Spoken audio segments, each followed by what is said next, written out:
As a part of our ongoing series, Dayton Gets Real, we're digging into important issues that impact our communities every day. We want to have real conversations that help lead our community toward resolutions. This afternoon, Dayton Gets Real about minority-owned businesses.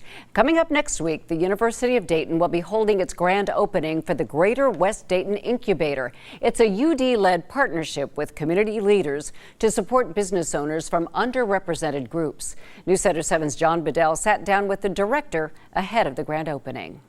This is the Greater West Dayton Incubator's starter location as the University of Dayton looks for a permanent home. We're along West 3rd Street in Dayton's Wright-Dunbar Historic District. Its grand opening was delayed by COVID, but now it's going to be happening coming up on December 7th. The Greater West Dayton Incubator held its soft launch just as the pandemic was starting to hit Ohio in March 2020. After being put on hold by COVID, now the GWDI is ready for its grand opening. The incubator offers access to working space, consulting, training, capital, and other resources with a focus on the Greater West Dayton neighborhood.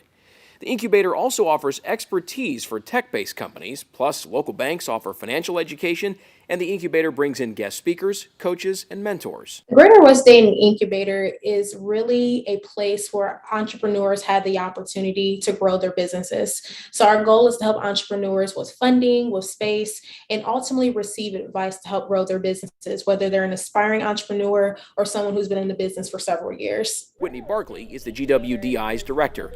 She said the focus here is helping Black, women, and other underrepresented business owners at the Greater West Dayton Incubator. It's that name for a particular reason. Typically, underrepresented entrepreneurs have been in the Greater West Dayton area, and so we really focus on helping those entrepreneurs grow their business. So these are people who typically haven't had access to resources traditionally, and we want to make sure that they have some of that access.